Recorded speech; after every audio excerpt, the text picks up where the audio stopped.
To keep up with our most recent articles, remember to subscribe, like the video, and leave a comment with your ideas. It's amusing that you might think you understand someone after years or even decades of knowing them. I had always thought my brother-in-law, Julie's husband, Mark, was a good man. Yes, dependable, but perhaps a bit predictable. He was quiet, the continuous hum in the backdrop of my sister Julie's lively song. Anyone could tell that Mark was a kind man, a fantastic provider, and a fervent lover of my sister, but that wasn't the Mark I believed I knew. He was more at ease discussing engine oil than emotions, and he was more inclined to fix a dripping faucet than to lend a sympathetic ear, though he would undoubtedly do so if forced, albeit uncomfortably. We got along well, the way in-laws do, with birthday parties, holiday meals, the occasional barbecue, courteous conversation, the sharing of family news, and the easy rhythm of people who are married rather than chosen. I didn't dislike him at all, for sure. I couldn't say I felt really connected to him, but I did respect him. There was always a limit between us that neither of us seemed willing to cross, a kind of courteous distance. I kept him in that box until that weekend at the old lake cabin, since he was Julie's spouse and the father of my niece and nephew. Everything kind of changed over the weekend. Nestled in the forest next to a serene, glistening lake, the cabin had been Julie's and my parents'. It was quaint, almost run down, yet packed with memories. Winters cuddled by the fieldstone hearth, summers swimming. Julie and I inherited it together after the deaths of our parents. We made an effort to continue, but each year life, jobs, and children made things more difficult. However, we made a commitment to replace the decaying deck planks this year. If they could separate themselves from their own lives, Julie, bless her heart, had planned everything: me, her, Mark, and our children. Only my nephew Ethan was able to attend, as it turned out. It was just Julie, Mark, Ethan, and I going up for a long weekend of hard work, promising ourselves wonderful evenings by the sea, because my own daughter had a work conflict. The drive up was normal. Julie talked. Mark drove intently, occasionally making a sardonic remark that made Julie chuckle. Ethan was in the rear, plugging in his headphones. I spent much of my time staring out the window, absorbed in my thoughts and taking in the familiar view as it passed. As we ascended up into the hills, the pine-scented air became colder. The typical low-grade hum of juggling the impending physical labor and familial expectations was the tension, if you could call it that. As usual, Mark was eager to get started. He was the doer, the pragmatic one.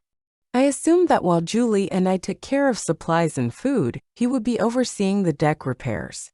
That was the typical dynamic. We got there late on Friday afternoon.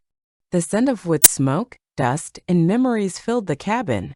Mark walked straight to check out the deck while Julie and Ethan began to vent. More out of duty than anything else, I followed him outside. The wooden building drooped dangerously, with wobbly railings and numerous obviously rotten planks.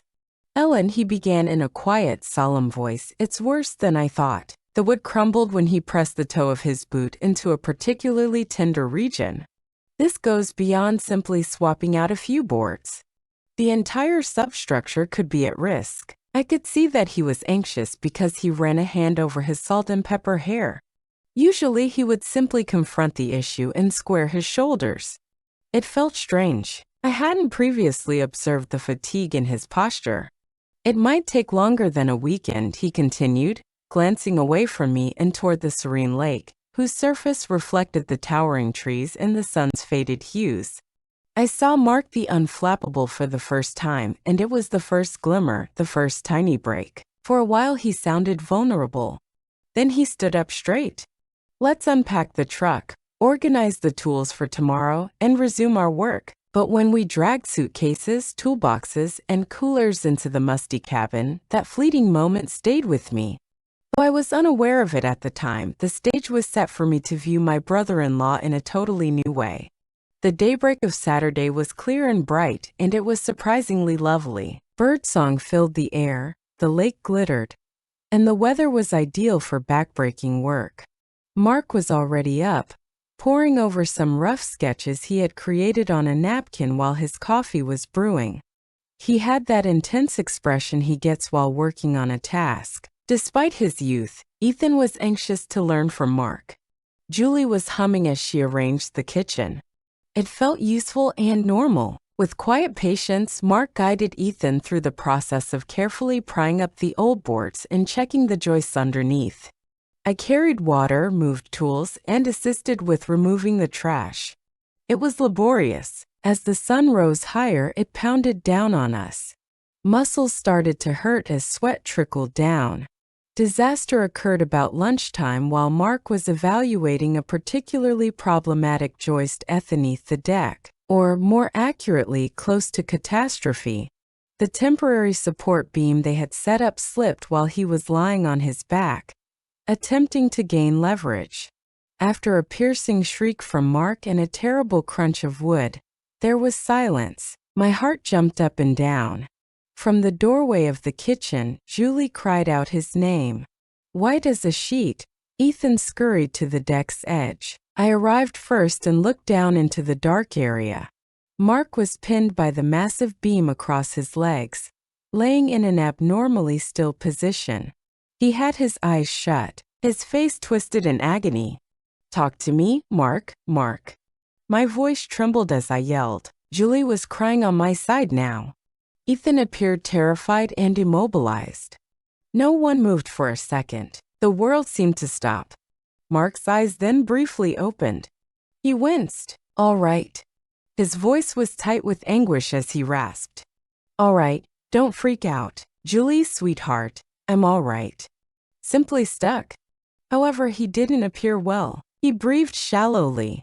Despite the gloom, I could see perspiration dripping from his brow. When I saw Julie's anguish and Ethan's terror, something else overcame my own panic attack. Be calm and concentrate.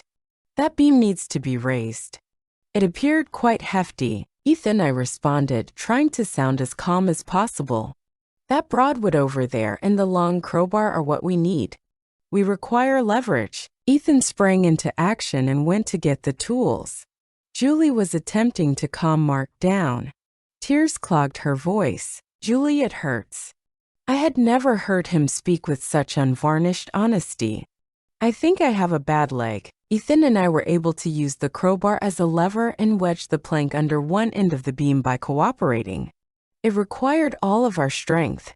My hands were shaking and my muscles were screaming. Ethan's youthful face was resolute, and he growled with the effort. Just enough of the beam rose, painfully slowly. "Go ahead and slide out, Mark. Hurry." I pushed. Sweat streaming down his cheeks, he gritted his teeth and managed to free himself, dragging his damaged leg. Gasping, he fell to the dirt floor next to the deck. His shin was already swollen at an odd angle and his left pant leg was ripped. Definitely broken. In a panic, Julie knelt next to him. "We must dial 911. However, cell coverage was scarce up here. We were aware of that. "1 bar, perhaps." Mark's eyes met mine when he gazed up at me, as if you were standing by the water's edge on a clear day. There was something else underneath the obvious agony. Resignation. Fear. Unbelievably, a tiny wry smile appeared on his lips. He answered in a gruff voice. "Well, Ellen, it appears that the deck repair has been put on hold." I didn't see Mark the capable provider, Mark the quiet fixer, lying there hurt, robbed of his normal competence, depending on us. I witnessed a man who was hurting and vulnerable, but he was still attempting to use comedy to calm the people around him. I had never seen that side of him before, and it struck a chord deep inside my chest. The courteous distance barrier didn't simply break down. It fell apart. It was a struggle to get Mark out of there. He was unable to walk, and if we could even obtain a signal to phone for assistance or guidance, it would take more than an hour to travel to the closest hospital. Medical transport wasn't really a function of the old truck. Julie's normal competence vanished in panic as she alternated between sobbing and desperate attempts to console Mark. Ethan tried his best to be helpful, but he was quiet and obviously disturbed. And Mark? Well, Mark was attempting to control the pain, his face tight and pale, but it appeared that he was more concerned with soothing Julie than with his own significant discomfort. He kept saying, Julie, honey, breathe, as he extended a hand to take hers. It's only a leg break. Not the end of the world, but annoying. We will work things out. He gave me a quick glance before we exchanged a silent message. We required a strategy. Someone needed to maintain composure. Unexpectedly, I seemed to be given that role. I pulled Ethan away while Julie fiddled with blankets and pillows. All right, Ethan, let's try to obtain a signal.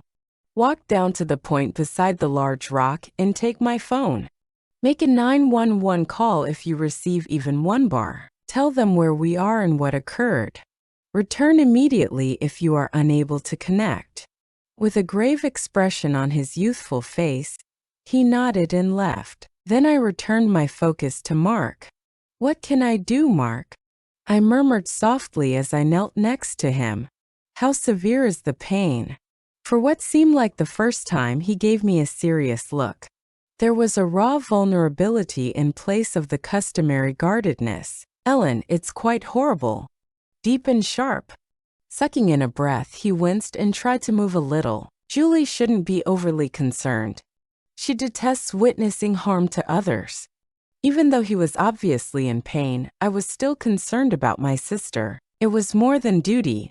It was intense love, a protective instinct exposed by the circumstance. Mark, she adores you. She is obviously concerned. We both are, I muttered. Before trying to transfer him, we had to leg in some way. Some basic first aid from years ago came back to me. I tore strips from an old bedsheet Julie found in the linen cupboard and discovered some reasonably straight scrap wood from the old deck. Mark's expression was unreadable as he watched me carefully attempt to immobilize his lower leg without making it worse. After a while, he whispered, "You're good at this." "Steady hands," I answered, focusing on making the knots, just trying to help. "It appears that you are typically the one offering assistance." He smiled again, one of those little wry grins. I suppose roles were swapped today. We were silent for a long time, but it wasn't uncomfortable. It was laden with the gravity of the circumstance, our plight, and our mutual comprehension of his suffering. Julie hovered close by, bringing water and encouraging them, her nervousness evident in the air. Ethan came back heartbroken. Not even a flicker, Aunt Ellen, no signal. My heart fell. Plan B, all right. We couldn't remain here forever. He needed to be escorted to the truck so we could drive him out. It was going to be painful for him and hard for us to move him. We got him onto a makeshift stretcher we made out of some solid branches and an old canvas tarp. Then it took Julie, Ethan, and me to lift and carry him over the rocky terrain to the truck's parking spot. For the most part, Mark endured it in stoic silence, but his jaw tightening and sporadic quick breaths revealed the pain he was experiencing. Ethan grimaced as he strained with the effort as Julie sobbed softly. I had to coordinate, give silent directions, and make sure the movement went as smoothly as possible. Every time we looked at each other, there was a glimmer of appreciation and trust that was so profound. We weren't merely in-laws dealing with a difficult situation. We were two individuals who had never before depended on one another. The sun was starting to set, painting the sky in blazing hues that seemed to mock our predicament. By the time we managed to get him propped up on pillows and placed as comfortably as possible in the truck's rear seat, years of courteous politeness had been taken away, leaving behind something bare and surprisingly real. The private space of the truck cab, the shared experience, the raw emotion of the day. The hospital drive seemed to go on forever. In order to check on Mark, Julie drove with her knuckles white on the steering wheel and her gaze darting nervously between the rearview mirror and the curving gravel road. Ethan sat quietly next to her, gazing straight ahead. I tried to keep Mark's legs firm while we sat in the rear, bringing him sips of water and engaging in polite conversation to divert his attention. However, we generally remained in friendly silence, broken only by his sporadic groaning. Mark winced as the truck bounced and jostled on the uneven track that led out from each bump. I experienced an odd mixture of anxiety, accountability, and an unanticipated intimacy with him. The last traces of the dependable Mark I believed I knew were eroded when I saw him in this state, injured, dependent, but yet attempting to lessen Julie's suffering. He was incredibly thoughtful in addition to being stoic. He wasn't merely silent. Maybe in order to protect others, he kept his suffering to himself. "How are you?" During a comparatively smooth section of road, I queried quietly. In the fading light coming in through the dusty rear window, he cocked his head slightly on the cushion and met my gaze. "Been better," he acknowledged with a small smile, "but I'll make it through because of you folks. You really kept it together back there, Ellen," he said after pausing, his voice quieter and more solemn. I'm not sure what we would have done. The mood lingered in the air as he faded off. Although it wasn't his style or a lot of praise, it was sincere, and it came with a surprising amount of weight. I had a surge of warmth, a bond created in the furnace of